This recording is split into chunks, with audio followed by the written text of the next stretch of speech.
back for a punt. I mean, it was 0-0. Nothing was going for both teams. I saw you guys. I know you guys are friendly people. I told you I needed to give you a spark. So I made a promise with you guys, and I did.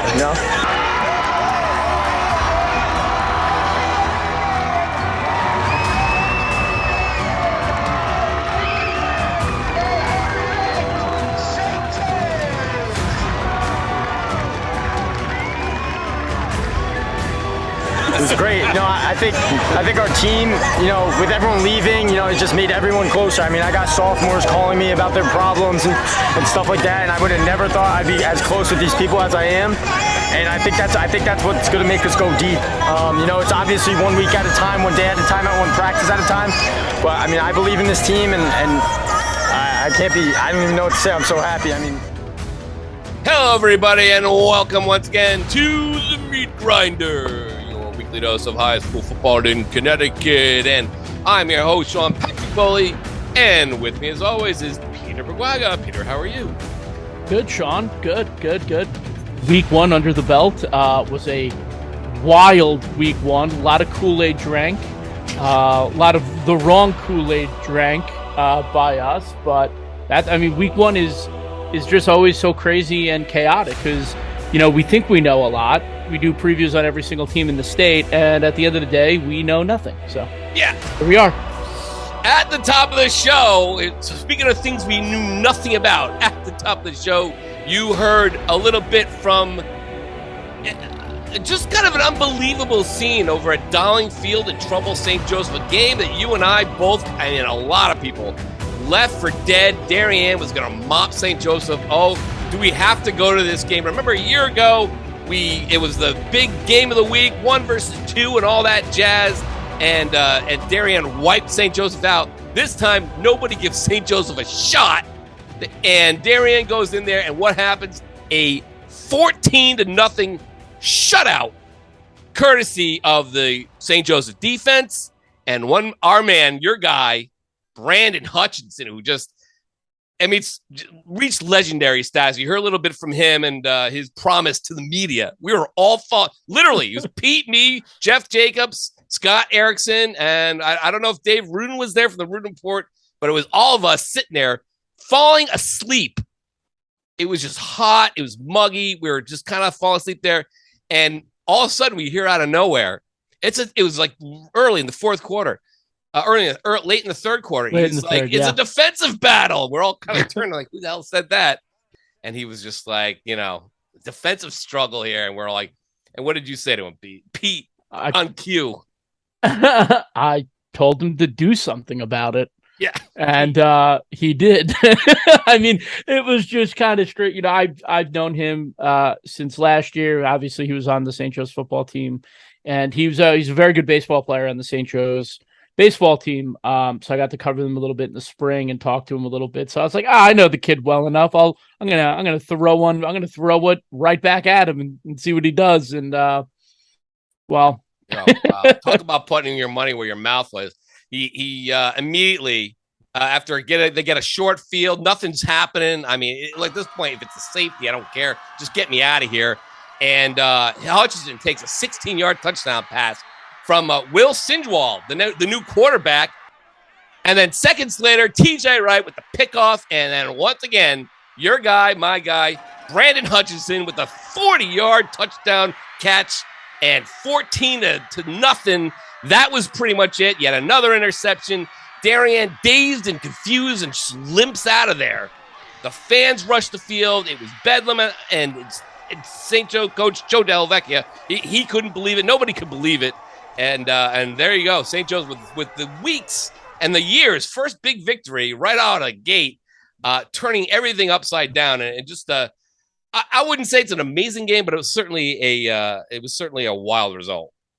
Yeah, definitely a wild result, wild game. I was only there because you were going to be running late, so I was like, I'll go down because I live close by. I'll go down, shoot a little Pete bit. And I were like Sean debating whether who should go. Pete, can you take care of this? Pete's like, yeah, you're supposed to go. Man. And then I just stayed and hung, and it kept. You'd look up at the clock. You're like, it's halftime. 0-0 still in the third. 0-0 still in the fourth. And then I was like, well, I'm not leaving because, anything was going to happen at that point. And I mean, just a wild, I would call it a great game, but just an awesome, awesome story. A game that you're going to look back on years down the road and be like, hey, remember that game? Like, that was something pretty crazy. I told Hutch after the game, whose brother also had a great game for Colgate that same day. As we were watching, people were sending me, his brother's highlights. And so he said, I told him after the game, it was the best called shot I'd seen in a high school football game since maybe Nick Pellegrino, Notre Dame Fairfield, a good, 17 years ago now, which is just mind boggling. And it was just, he was a legendary status. I don't know how good this St. Joseph team is, but certainly a big win for them. They had been just like a lot of kids in the Shelton, Fairfield Prep and St. Joseph crux there because of what happened during last spring with the just tragic, just awful. I can't even bring myself to describe the death of James McGrath, a Fairfield Prep lacrosse and football player. And, and obviously the kid who's charged with his murder is from St. Joseph. And it did a lot of things to St. Joseph. A lot of people got the heck out of there. Even Hutch even said after the game, a lot of kids left. Every time he turned around, someone was leaving school or said, I've had enough of this. And I don't necessarily blame them for leaving. It was not a really good scene. And but I did get the sense that St. Joseph felt like everyone was kind of coming down on them a little too much. They were hurting too. It was one of their kids who were in their community, and a lot of them were friends of Fairfield Prep. I mean, as much as we kind of get a little bit of rivalry going here, and that might have contributed to what happened. I don't really know. I don't want to speak about all that stuff.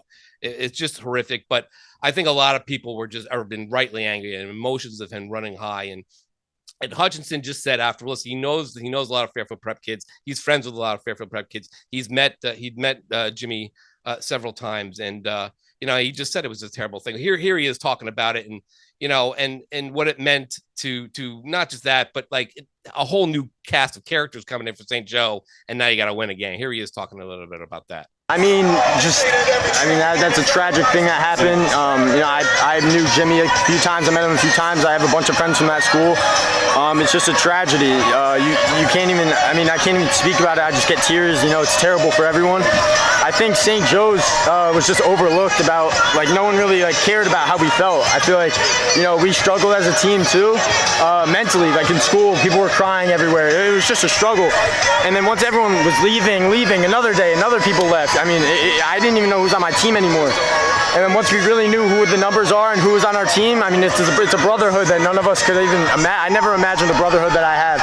And with all these people celebrating right here, I love everyone here. St. Joe's came together as a school, and it's just a family here. And even St. Joseph coach Joe Della Vecchia was talking a little about it. A lot of kids, a little happy day for everybody. A lot of grief over the past 4 in change months, and it was good for them. Listen, we all got to kind of move on and do our own thing here, and it was for them, for the kids on the team, and for a kid like Hutchinson, we were certainly happy they were able to get a big win there. But as far as Darien is concerned, they come in number 2, and they leave number unranked. It was the first time, Pete, that as the poll drops just a few hours ago here, we're recording this on a Monday, Darien leaves the field. They are now unranked for the first time since Thanksgiving, for the week before Thanksgiving, 2013. They beat New Canaan that year on Thanksgiving, if I recall. And then they were in the top 10. They went to the state final. New Canaan beat them. But ever since then, they won 3 state titles in a row. Then they won a 4th in 6 years. Darien, it's been a long, long time. And one of the big questions coming into the year, Pete, how Darien and Mike Forget, they had an all-time team that was custom made to win the state championship. How are they going to, perform with a whole new cast of characters here? And right now, they're off to kind of a rocky start. Yeah, I'm actually surprised that they did fall out. Knowing how the history of the poll has gone, being a number 2 team, losing to a team like St. Joe's, a program with that pedigree, I thought they would still stay in, but they fell out. And I think that's the right move. Watching that team on Saturday, they're not one of the best. The team that played on the field on Saturday is not a top 10 team in the state. And they have a lot of work to do. I'm pretty confident this is not going to be the last time we're going to hear about Darien football this year. But they do have a lot of work to do to get back. And I mean, I think they can do it. I don't think anyone's counting out Darien, saying that, oh, Darien's not going to be in the mix for a playoff spot this year. I think we all think they will be, but Saturday was not a good day for them. No, it was a tough day for Darien. It's to be shut out, no less, by St. Joseph. A St. Joseph team, like, as we mentioned, there was a lot of turnover, kids dropping out of the team, kids leaving school.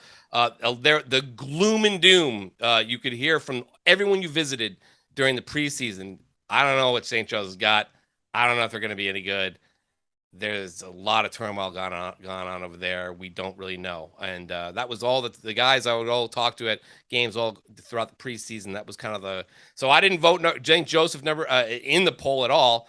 And, again, I walked out there. Neither team was playing very, very well, and it took a Herculean effort by Hutchinson, and then all the guys kind of rallied around him. They played very well defensively, but, lots of things they got to figure out there at St. Joseph as well. But as far as, as that goes, Darien, that if St. Joe's isn't going to be, normal St. Joseph, what's Darien going to be? They got to get their act together and quick. Speaking of that, here is the top 10 poll. Number 1 is Greenwich. 22 votes.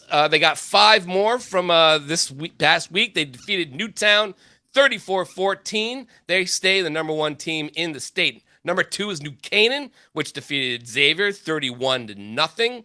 And a pretty surprising result, considering some of the injuries that Newington had. Number 3, Shelton, after a 55-14 obliteration of Ridgefield at Finn Stadium. Like, what? That was an eye-opening win. Number 4, Killingly, still with the first place vote. They got it all the way to number 4 from number 6. They open up with a 48-0 victory over Montville. Number 5 is Maloney, the defending Class L champs, starting their season off with a pretty thorough 48-13 victory. Kind of a wild one, too, but 48-13 victory over East Hartford, in which they scored all sorts of touchdowns without even really doing much on offense. Then there's number 6, Fairfield Prep. They start off the season 3, lose to Beelan Jesuit Prep of Florida, Miami, Florida, in a kind of seemed like an ugly game. I don't know. I haven't really watched it. Or defensive slugfest, 15-14. And they are still undefeated in state, so no worries there. It's like hockey, as Mike Fornabile pointed out in the poll. It's like hockey season. Number 7 is Southington. You watched them defeat Newington 35-14. Lincoln Cardillo, we'll talk about him in a little bit, had a game. 1-0, Southington off to a great start. Number 8, Trumbull. Talk about great starts, but crazy finishes. Trumbull 1-0. They're number 8. They move up a spot from number 9 after a seesaw battle with Masuk, 49-43. Again, they were up 20 points, almost lost. We'll get to that in a second, but they came back and win. Good job for them, for the Eagles. Number 9, surprising, St. Joseph kind of taking Darien's spot a little bit here. They actually get a first place vote, which is baffling to me for the guy who watched the game. But hey, you know what? You knock off number 2, someone's going to give you a little bit of a bump there. 14-0 over Darien. And then finally, Ansonia.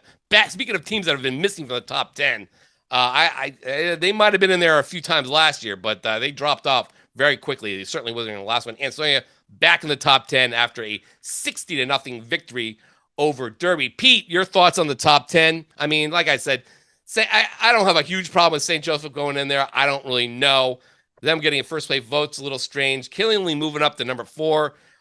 You said you thought you liked Shelton, possibly being number 1. I considered moving Shelton to my number 1 spot. I did vote for Greenwich week 1, so I stuck with the Cardinals, moved Shelton up to number 2. I'm impressed. Scott Erickson was at the game for us, and I spoke to Scott on Saturday, and he was really impressed with how dominant from start to finish Shelton was. We talked about, we know they're going to play good defense. We know they're going to run the ball, but they can throw the ball now. Kinnick can throw the ball. He's taken his game to another level. That just adds another layer to the Shelton team that makes them really dangerous. I considered it. I didn't do it. But I thought I moved Shelton up to 2. I like them. I think you play defense, you can run the ball and make some timely passing. You're going to win. And I'm happy Shelton got moved up to 3. I had them higher than 8 where they were last week in my original poll. So they're getting a little love. The first couple of weeks is always hard. You look at a team like Maloney, didn't really need to. I think they only ran like 22 offensive plays on Friday against East Hartford. So they're 1-0. Yeah, they won Class L last year. But are they here because of how they played against East Hartford, or are they 5 because they won a title last year? Prep, it's kind of hard to tell about Prep. We don't really know a lot about Balin Jesuit Prep other than the fact that Fidel Castro went there when the school was in Cuba. That's another Mike Fornabio note. No one else in the world could have found that out except for Mike Fornabio. He is just the absolute best. An old Jesuit school that was in Cuba. Castro went there, and then when Castro took over the communists, he got rid of them. Yeah, they're not really big on religion, so they kicked them out. They set up shop in Miami. So a lot of expatriates. So just wild. But we don't really know that much about them to really kind of 1-1 going in. Yeah, to kind of justify where Prep was in that game. I was super impressed with Southington. I'm going to talk about that a little bit more later, but I had them higher than 7. I think they're good. Trumbull, I had way higher than 8. And because of that Trumbull game, I have Masuk in my ballot. I was really impressed. I heard a lot of good things about Masuk from that game, so I had them high. I had St. Joe's and Darien low. I still gave them votes because I'm having a hard time filling out a ballot of 15. This early, so I still gave them a little love, but neither of them were in my top 10. And then rounding it out is Ansonia. I had Ansonia on my ballot. I think they're good. I saw them on Thursday, but I didn't think it was enough for me to put them in my top 10. So, what did we learn from week 1, Pete? I mean, we try we go into the season. We look at the previews that we wrote all about. And then by the end of the week 1, at least, we're all sitting there looking at our previews and being like, wait a minute, where was this guy in the preview? Oh, don't get me started on Rowan Johnston. We'll talk about the Trumbull game. Yeah, well, I mean, let's kind of take a look at some of these. There are teams that we thought were going to be pretty good who actually turned out pretty good. There are teams that who we thought were going to be good that turned out to lay eggs in week 1. A few teams that come to mind are, North Branford was kind of got talked up a little bit. They lose 13-7 to Valley Regional on the road. That's a tough loss there for North Branford. But again, it's just fascinating that they were all the seniors they had back in Valley Regional were like, Valley hasn't proven anything yet. Sure enough, Valley comes right out of the top of the gate and has a big victory. But let's just recap our entire week here. We started off Thursday night with a bunch of games. Pete, you went to Ansonia versus Derby. Derby back on the gridiron for the first time as a varsity unit after forfeiting the last 5 games of the season. This one was all Ansonia all the time. Yeah, it was the takeaway. It was awesome to see Derby back out there. It was awesome to see bodies. I was talking to the athletic director for a little bit. Like, they had to order new equipment because they had more guys, right? They had more players than they thought that they would. So that was really nice. But Ansonia is Ansonia, and this was a game. I understand why they played it this early in the season. They didn't get to play the game last year, but you come out, you're back, and you're playing Ansonia. I mean, it's a tough task for anyone. I will say this about it. Ansonia looks really good, but we only got to see their starters for the first quarter. Yeah. It was 28-0 when the starters came out of the game. Yes, it was a 60-0 finish, and there were some people who took exception to that on our social media platforms in responses, but their backups were in. It's still Ansonia. So there was no running up the score. There was none of that. Ansonia is just a better team, and I'm looking forward to seeing Ansonia play first quarter, second quarter, third quarter, fourth quarter. But David Cassetti's a baller. The mayor's son, which I think we should just refer to him the rest of the season. He's really, really talented. Preston, who I'm not going to try and pronounce his last name, and he's a man. I mean, he is a big boy. He's caught the first touchdown of the game. He's a nightmare for any defense. Derby or any team in the NVL is going to have a problem with him. And Comiskey threw some really good balls for them. He's definitely taken a step forward from last year.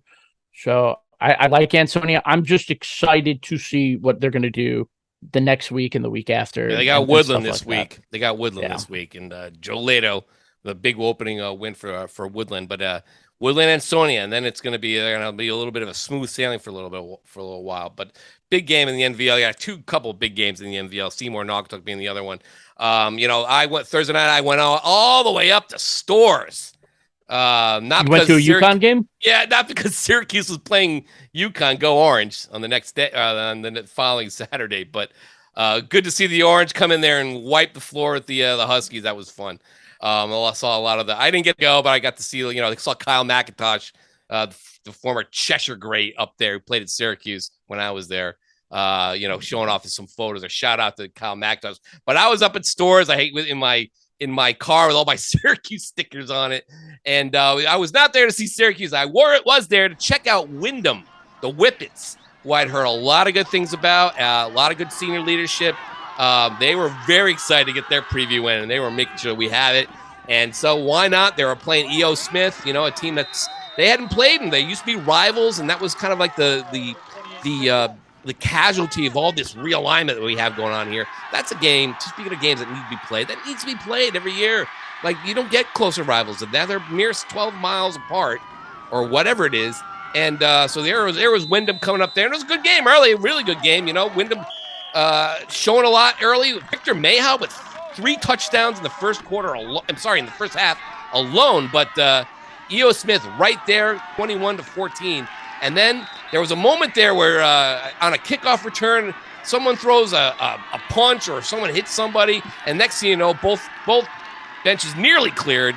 But a lot of pushing and shoving going on. Referees and the coaches quickly got control of that situation. It could have been ugly. 2 guys tossed from either team.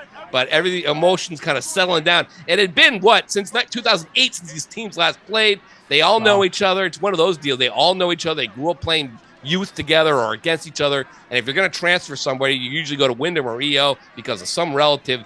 That was the way it was explained to me. So I'm not shocked in that regard. So once that thing settled down, the Whippets up 21-14 at halftime, and then we're able to just blast off in the second half. You have 2 pick sixes, and then you had a Mayha scoring on this great run over the top, kind of sweeping on the outside, and a really big win for them, 56-14. The Whippets looking pretty good there, so look out for them in Class Double S. And here are some of the post games. They know that they're going to be a pretty good team. Yeah, we just went crazy. Travis got a pick 6. That turned us up, and then we just started scoring after that one. Look at the score, 56. We just turned up.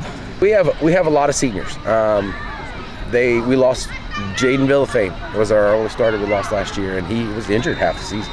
So these are the same guys we had last year. The hardship is it's the same guys playing offense that play defense. I'd love to see this rivalry keep going. They're backyard friends. Heck, half of the people are related on the teams. That we've sent one of the young men to go down and shake his uncle's hand. So I'd like to keep the rivalry going. Then on Friday, we had our choice. It was the mother load. You had all the Alliance games. It was like 50, something like 52, 50, depending on what it was. You had a one game, the Bridgeport Central game versus Bullard Havens. Getting postponed because of social media threats. Guys, let's not do that, please. Let's keep things kind of civil, please. Jeez. But we had about 50 some odd games on Friday night. We had our pick of the litter. I went to see Greenwich play Newtown, number 1. And Pete, you went over to see your guys from Southington to see what they had from your other guys of Newington. How'd that turn out? It was a weird game. It was ugly. Both coaches will say that. It was ugly. A lot of penalties, a lot of mistakes. Yeah, it was like they were trying to feel each other out. But once it got going, man, Southington is good. And look, we're going to talk about Lincoln Cardillo all season. I mean, he is a star running back. He is a bulldozer, a wrecking ball. And then when he gets past that second line of defense, he'll outrun anybody. But man, the Blue Knights defense was awesome. Was just locked down. And it's crazy. Mike Drury was saying after the game, I'm a defensive guy. I've always been a defensive guy. So, and then when people think of Southington, they think of the high flying, throwing the air raid, the offense and everything. But, Mike is a defensive guy and he takes a lot of pride in his team's defense. And they shut down what is a very good Newington offense. Patty Brown threw 30 touchdowns last year. They held him 16 for 41 passing. And they, held Josiah Ross, one of the best playmakers in the CCC. They limited him all day. They did not let him get going. Just really, really impressed by Southington, and Lincoln Cardillo is a dude you're gonna hear his name often. I had to thank him after the game. I was like, "Thank you, Lincoln." And he's like, "Why?" And I was like, "Well, I was the one who put you on 25 to watch, so thank you for making me look very good." Also, and Hutchinson too. So yeah, I'm pretty good with my guys on there. But yeah, no, Southington's legit. I was impressed. Newington is going to get better. They were in CCC Tier 2 last year, right? So now they're in CCC Tier 1. So every week it's going to be Maloney, Southington, games like that.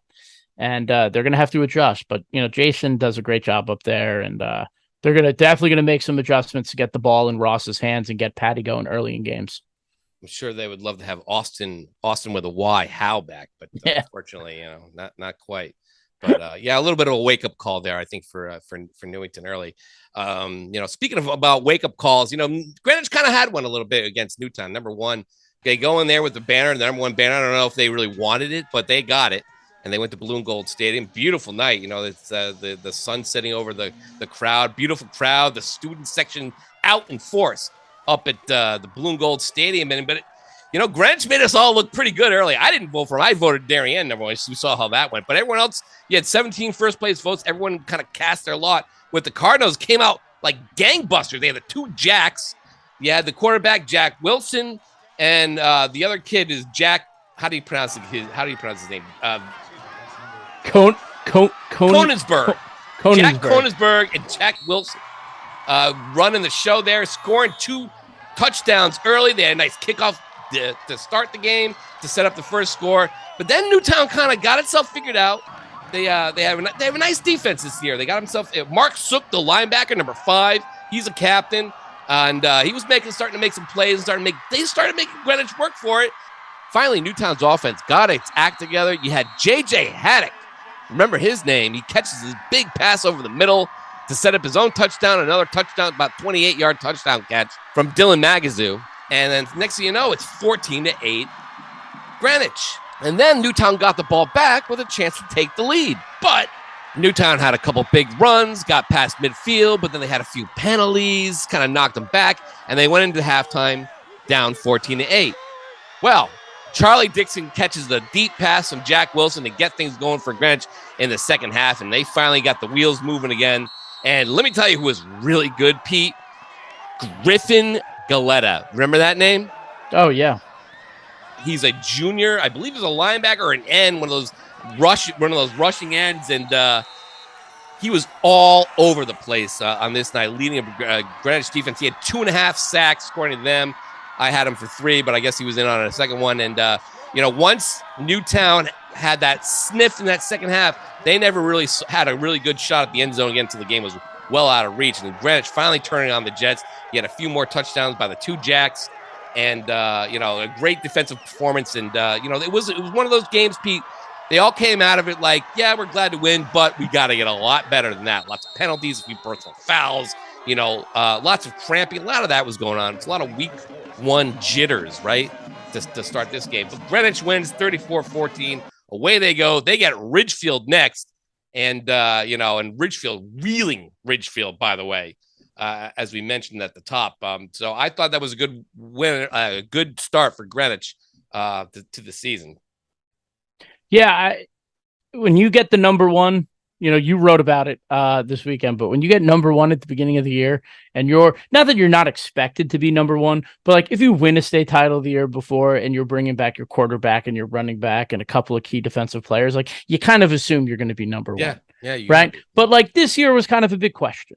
Who is it going to be? Are we going to give it to Darien? Are we going to, is it going to be Greenwich? Is it going to be Shelton? Right? Is it going to be New Canaan? Right? But Greenwich got the votes. Greenwich was number 1. And now all of a sudden that target Everyone's looking at you saying, here we come. So, yeah, they might have stumbled a little bit in that game early on, but I think they're going to be fine. I think this is a solid team top to bottom. I loved Anthony Morello's, newsboy cap. I have one. Yeah. I think I'm gonna crack it. I think I'm gonna take it out and wear it when I go to a Greenwich game this year, to show unity, because that's a cool hat. And not many people can pull that hat off. Well, he looked like he was going to sell newspapers. We could get him. He could come work for us. Extra. Yeah, come work for us. But he said the neon orange, but neon orange shirt, or red, I guess it's neon, so it looks orange/red. He said that was in honor of Johnny Marinelli, who somehow worked lime green into Greenwich's gear, which they're on my pants. Lime green. Beak. That was it's the beak. It's the neon yellow green for the beak of the Greenwich Cardinal. Yeah. I never got that, but that was in honor of Johnny Football's team, and he's up at UConn now. So that was what that was. So again, good start for Greenwich. They got Ridgefield in there, and I don't know, maybe they'll keep them grounded. But if I'm Greenwich, I'm looking at that Ridgefield score in Shelton. I am licking my chops right about now. That was a really tough performance. Let's really talk a little bit about that Shelton game. I mean, let's put it this way. John DeCamps had a pickoff from Justin Keller basically on the first drive, and just a few plays later, 65 yards, touchdown from Michael Kinnick, and off they went. That was the first of five interceptions for Shelton on the night, and the first of 8 touchdowns. I'm not even going to begin to pronounce his name. David Juggernaut had 3 rushing. Was that Kanye Tenney, or who's Kenny's kid? Kenny Tenney, for you Ansonia fans out there. He caught a TD pass. You have Ricky Fioli taking a touchdown back for a kickoff back for a touchdown. It was just an utter dismantling, Pete. And here's DeCamps talking about just getting off the races, making a big statement for Shelton. Hey, you picked off that pass down there. Like 2 minutes later, you're standing in the end zone. What's that 5 minutes like? I don't know. We've been practicing it all week. I've been excited for it. I read the play perfectly. I saw the out coming, and I just jumped it, and it was from there. How hyped were you guys for this game tonight? We were hyped. We've been waiting for this game for a long time. I mean, you guys come in as the number 8 team in the state. You want to make a statement here today? Oh, yeah, absolutely. 55-14. My goodness, Pete. Yeah, that is a statement win for Shelton early this year. Now we've seen them do it. We've seen them do it in past years, and then they come out flat. So they need to keep this going. But I think they do have the pieces to make double L, right? Shelton's in double L this year, right? Yeah. I think they're going to they're an L. It's going to be tough. Yeah. Never mind. I think Shelton's got the pieces to not crash the party. I think we all expected them to be at the party in Class L, but I think they can do some serious damage. I like the Gales a lot. I'm in. Kool-Aid for week 2 is Shelton. I'm drinking it. Well, week 2, they get Daniel Hand coming to town. And again, we don't know much about Hand. They're now an M. They're not an L. Shelton's an L. And, double L is all kind of wide open. You have Greenwich sitting in there. But let's not forget this as far as Shelton and L go. Darien suddenly not looking like I expect to see Darien maybe show up, but not at this rate. I mean, but I expect him to show up. But L's looking a little shakier than perhaps we thought it would be. But Hand coming into town now, a little bit of an SEC rivalry here. Teams that know each other a little bit more. I expect, and Hand dismantled East Lyme in a game that we thought that they would win pretty big. But I expect Hand come in here, and put up a much bigger fight than Ridgefield did. Yeah, this is a rivalry game. I mean, this is an SEC rivalry game, right? This is the 2, premier programs, right, in the SEC going at it, even though they're not like regionally rivals, right? One's in the valley, one's on the shoreline, right? But whenever these 2 teams meet, it's always a great game. It's always hard fought. I'm really looking forward to seeing Hand and, the new guys they had. They had to replace a lot of teams, replace a lot of guys in this state, and I totally understand that. But you look at Hand last year, Patch Flanagan, 2nd team All-State for us. Seth Schweitzer, 1st team All-State for us.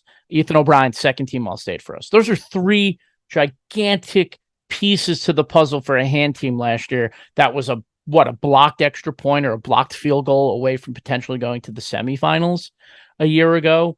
So I'm really excited to see what Hand's got. I know they had a big game. Klein, the quarterback, had a really good game running. He had 3 rushing touchdowns. So this is, might not be that high flying, slinging the ball around the field Hand team, but they're going to run it. They're going to be tough. And let's see, Shelton's coming off a high. So let's see if they can keep that going or they're going to lay down. Like, I don't know what's going to happen, but either way, I think it's going to be an excellent game. Just up the road from Shelton on Friday night, we had Trumbull, a team that everyone was talking about or they weren't talking about. We had a lot of guys with a lot of faith in the Eagles this year, and why not? Because they got all these seniors back. They're probably one of the better quarterbacks in the region, if not the state. And Hunter Gosti and Ben Carley, and a lot of different guys. But yeah, apparently we were talking too much about Hunter and Ben, according to the Trumbull football team on Saturday. According to Hunter and Ben, that we talk too much about themselves. Right. I'm stunned by this. Who is Rowan Johnson? I don't know. I don't know. Guy? I don't know who Rowan Johnston is. I'm hoping to find out this week. I am. Listen, I know coaches have kind of got us figured out. I know how to give it. If I think my team's good, I'll say so. But I need to hide something from these previews. And guys, just give it to me straight here. Maybe they're holding it. I don't know what Mars is doing here, but Rowan Johnson, my friends. I mean, this kid. I don't even think Masuk knew anything about him. I guess that's the whole point. You want to hold your card. Yeah, hold your guard as close to your vest. This kid went off the junior rush for 186 yards and 6 touchdowns and caught 6 passes for 130 yards and another touchdown. That's 7 touchdowns, including the winner with seconds left to lift Trumbull to a game. They were up 20 points. Down 27-7 at halftime. Your boy, Dylan Jackson. Don't call it a comeback. He's been here for years. Literally. Remember, he took Masuk back from 28 down to beat New Fairfield last year in an amazing game. Well, now he's a senior, and on cue, he starts firing touchdown passes all over the field.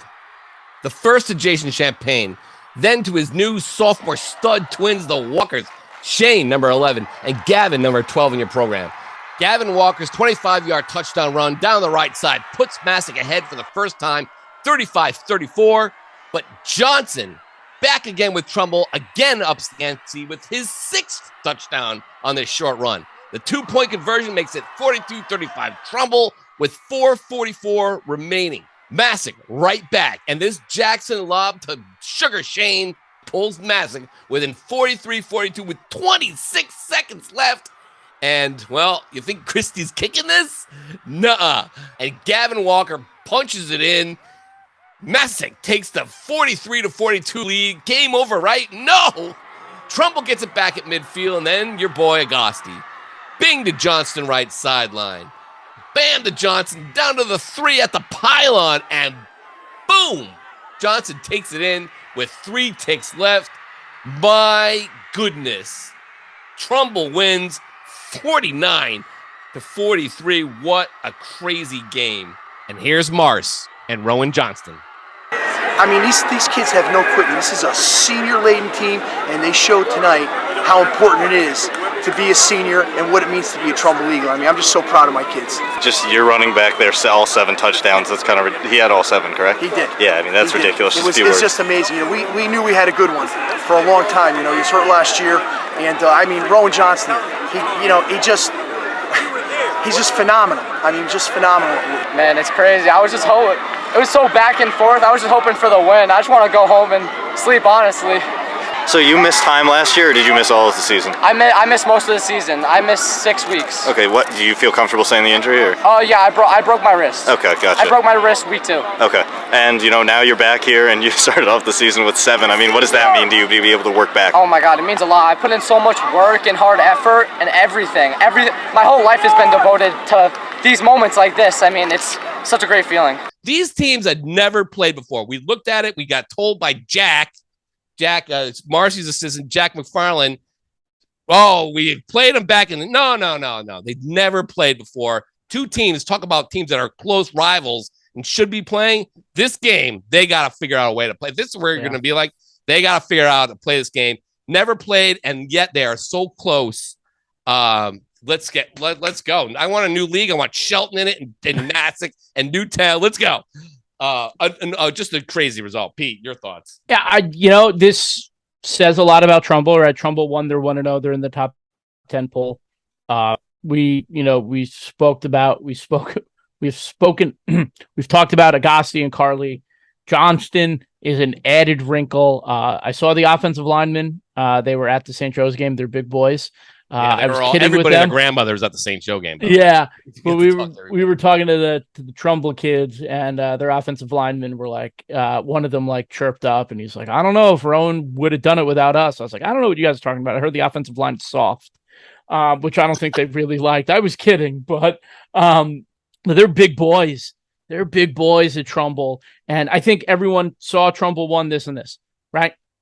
Masuk. Now, yes, they're 0-1. But whoa, we need to keep, and we had talked about it. We wrote the previews. Dylan Jackson, right? Shane and Gavin Walker, the twins. They have a good mix of seniors, juniors, and sophomores on this team. But man, they got St. Joe's, I think, week 3.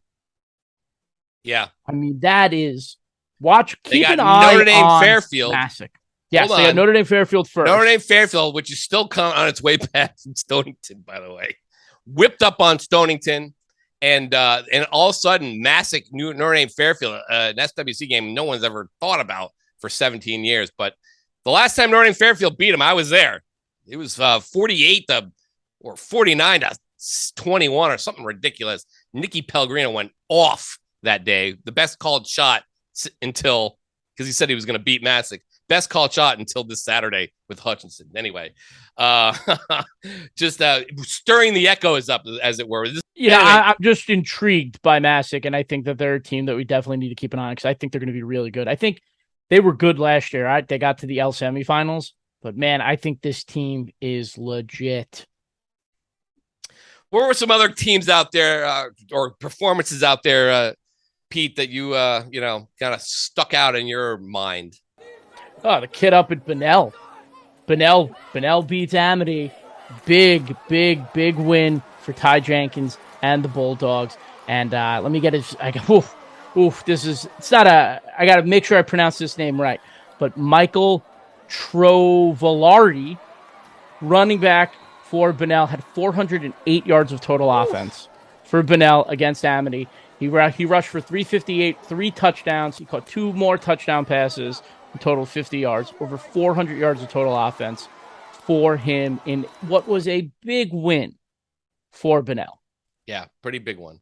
Not a lot of people, we haven't heard a lot from Bunnell in the last few years. It's kind of an emotional game. I mean, this is obviously the guy that won them 2 state championships and, trying to rebuild something there at my alma mater, Amity. And, that's a great job coming out 400 yards. It's no joke.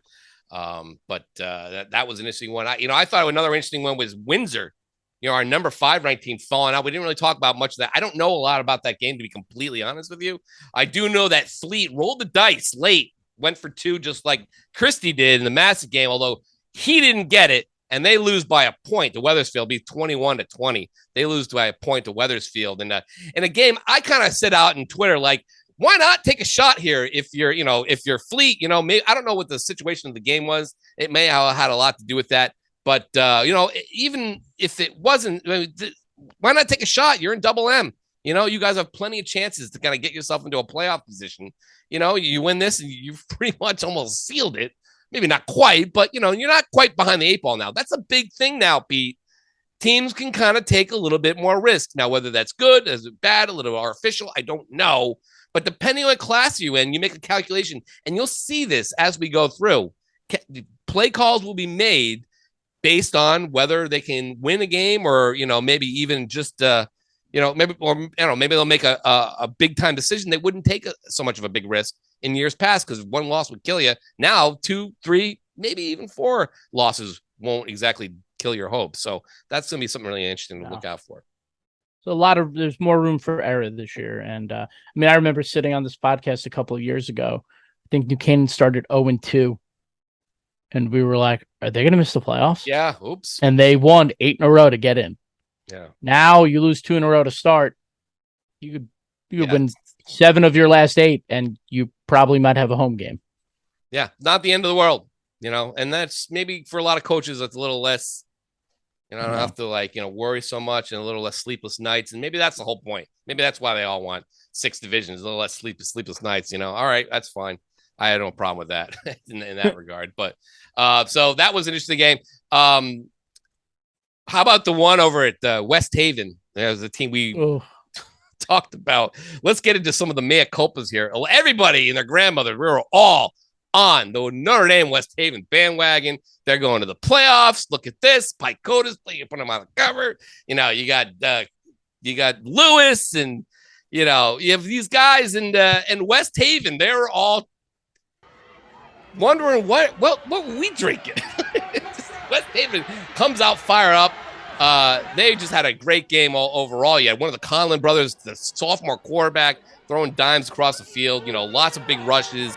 Defense really did the job here for West Haven. You had a pickoff that led to a touchdown, a couple, fourth downs that they stopped Notre Dame on deep in their own end to preserve a 25-8 victory. Yep. A really thorough one to win their 4th or 5th Soderman Bowl in the last 5 or 6 years. 5 years, yeah. Yeah, it is their second straight, but they've only lost once over 5 years or so. And I got a lot of grief from guys who are like, "What are you drinking over there?" I'm like, "Hey, I saw them play pretty well against Ridgefield." Well, Ridgefield got beat up by Shelton. So that shows you how much preseason scrimmages go, I thought Notre Dame looked good, and they might be. We mentioned it last week, Pete, that, again, 5 losses probably might put them in because they're in the SEC and they play in Division I. So, not the end of the world for Notre Dame, but wow. West Haven, keep an eye out. They're playing SEC Division II schedule, but keep an eye out. They got Richie Boucher, their head coach, another bout of cancer. And Tom Unger's been handling a lot of the duties there, but they're kind of playing for coach a little bit, and they kind of feel like that no one's really talking about them. West Haven. Good for West Haven. This is obviously a program that's trying to work back up to the program that they've been in the past, and been a few years. I know they beat Notre Dame last year in this game, but starting a season with a win like this I'm sure practice on Monday was hyped. I'm sure they are just feeding off of what happened on Friday. And yes, what happened on Friday is not going to affect what happens, in week 2. But, for a team, for chemistry, for morale, opening up the season with such a dominating performance against a big rival. I'm sure practice today was a lot of fun at Strong Stadium. Yeah, I'm sure it was equally as fun over there at Notre Dame, where they got to start. They got to start kind of looking at what they need to do to improve, because things could fall apart real quickly. They can't let this one linger, but they certainly have the talent. But West Haven took it to them early. It wasn't even close. It was 18-0 in the first half there, and Notre Dame did not score until it was 25-0 before you knew it, and then Notre Dame just could not score against that defense. So something to look out for there, and for West Haven. Anything else? Oh, how about your guy out there in New London, Pete? The adventure begins. Danny Shaban. My dude. My dude. If I was able to take a look at the huddle highlights, man, he looked just like his older brother, maybe even he's big, dude. He's like twice older brother's size, and he was ripping. With the help of some they grown pretty big over there in Reading, but some big O linemen, some big dudes over there. He was outstanding. There was one run, I got to show it here, one run where he just ripped through everybody, and they just could not bring him down. Reminiscent of Jack Shaban's run through Newtown, where he carried the entire Newtown team on his back, including Julian Dunn in 2013. Reminiscent of that. I cannot wait to see him live. Barlow with the big 39 to what was it, 14 or whatever it was, against 12, sorry. Yeah. 39-12. To New London, and a team I thought New London was going to be pretty decent, but they went out there and took care of business, man. Woo. Yeah, it's nice to see. Look, you come in with some hype, and the success he had last year as a junior. To come out and put a nice statement out in the first game is nice. I watched some of that film as well that you sent me. He is just the biggest and fastest person on the field, and that is very hard to defend. I mean, it's that simple. Danny Shabe's also causing all sorts of havoc at defensive end, which I didn't even know he played. Shows you what I know. But yeah, like I said, I cannot wait to see him live. It's going to happen. Barlow's got Stratford this weekend at 7 o'clock on Friday night. Another game that kind of popped out was Brantford going out to Waterford and beating them up 42-20. Now, that result really is not really that surprising, but what is surprising is how Brantford did it. Very early in the game, Nate Chifo, one of their best players, if not the best player, he goes down, but they got another guy there, Pete. Nate Florio comes flying back and just does all the work for the Hornets, who went to the playoffs last year. And, a lot of people thinking that they're going to make another run there with Coach Malone and crew after their big season last year. And that's a big opening night. Yeah, we talked Chifo up. He had a great year last year, but Coach Lamone, friend of the program, and I know he's a listener. He goes to the school of thought of Nick Saban, and everything is under wraps, right? He doesn't want anything to get out there. So I'm not surprised we didn't know who Nate Florio was heading into this, that he's, such a big time player, but word's out on him now. Yeah.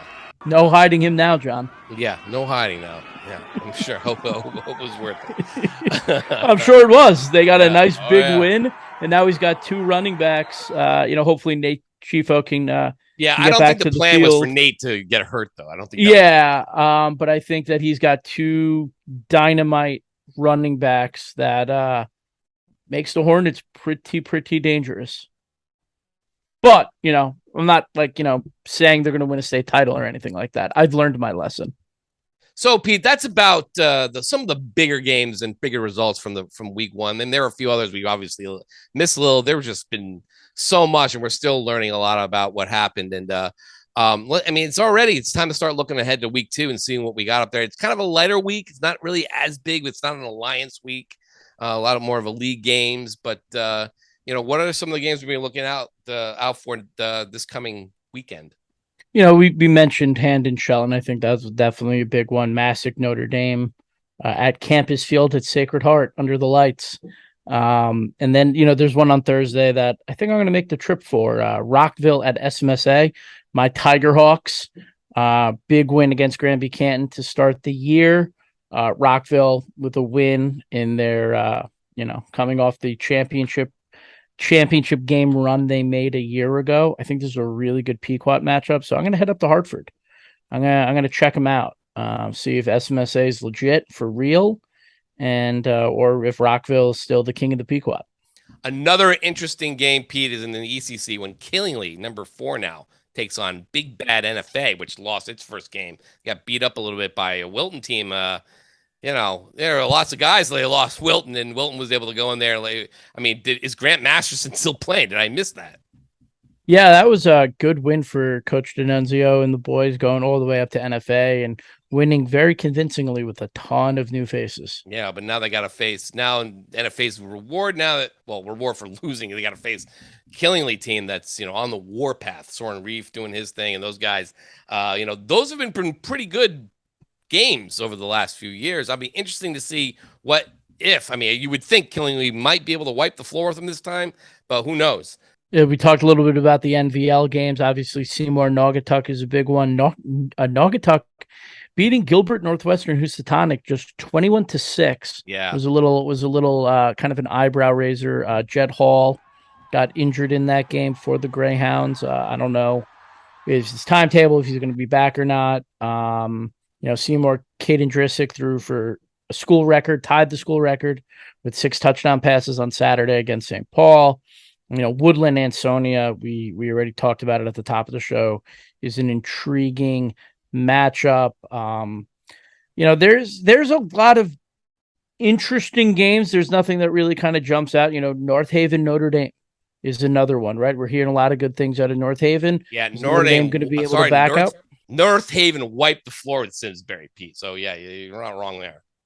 Yeah, so there's a couple that stand out, but I think we're still learning. I think we're still learning what is, going on with some of these teams. Staples St. Joe's on Saturday now becomes like a must go to, on Saturday. Is St. Joe's for real? Are the Hogs for real? Or or are we gonna see Staples get a big win under their belt? Is that going to be one of the games on the picks, Pete? It's got to be, right? I believe so. We didn't talk about New Fairfield Sheehan, by the way, which, did not live up to the hype. No, it did not, like last year. But New Fairfield just obliterating Team Faraz in that first game, and that quarterback looks pretty good. Justin McCormick, was he 14 of 17, threw for 2 touchdowns, scored 3 more on the ground with 163 rushing yards. When I did my 10 quarterbacks returning to watch this year, I got a couple of messages, people being like, yeah, you missed McCormick. I was like, I know who he is. Maybe I did miss him, though, because this was a great performance in the opening week. So shout out, Justin. And congratulations, New Fairfield, for a few more wins. Your class, you'll qualify for Class S. So congratulations on that. Again, it's not a great week, but we'll talk about what the big games to watch are in the picks in a little bit. We'll catch that a little later on in a week, but it was an intriguing week 1, Pete, and there's a lot we didn't even get to here, but there's just so much going on. Well, we're gonna bring guests back. Didn't really have a chance to do that. We got athletes of the week now where we're going up. We gotta be sure to keep an eye on that. Make sure you vote for your favorite your favorite performance from your favorite players from your favorite school all across the state every week in GameTimeCT, Pete's pick section. I mean, we got a lot going on, and it's just kind of a bit of a whirlwind, and from stores to all the way to Newtown and all the way back down here, back to St. Joseph. I'm tired, man. I'm really tired, but it's good to have football back. Yeah, it is. It's nice to be out on the sidelines. It just needs to get a little cooler. Saturday, I wore pants to St. Joe's, and these cool they're like joggers, but they're like kind of nicer looking joggers. And I had to roll them up because I was like sweating the entire time. Scott Erickson tweeted out a picture. It said I looked like I was wearing capris. So well, it's get a little colder. I wore pants too. Yeah, I've already bought my flannels, and I'm ready to get the fall underway. I want to wear a beanie.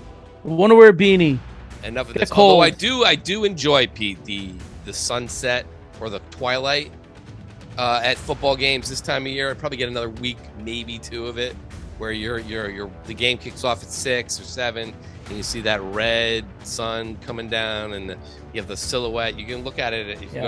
If it stays like this, you want to see a red sunset, I'll take my hat off. Yeah. But, I love this time of year. And, again, I'm glad to have football back. And we're only just scratching the surface here. We're trying to get to as much stuff as possible, and it's been, kind of tough. So hopefully things will calm down a bit once we finally get into the season here. We get next week on our belt. We'll be back to normal here. But so that's pretty much our podcast for this week. Don't forget, like we said, the picks are coming up. And, everyone, I swear to God, Pete, listens to those more than they've listened to this. Oh, so now. You are usurping the meat grinder. Got to listen to both. Well, the pick'ems aren't going out till Thursday now. Yeah, so now you have to listen. We got 2 full days of the meat grinder. So that'll wrap it up for this week. Pete, thanks for everyone else joining us on the meat grinder on GameTimeCT. See you next time. I love you all.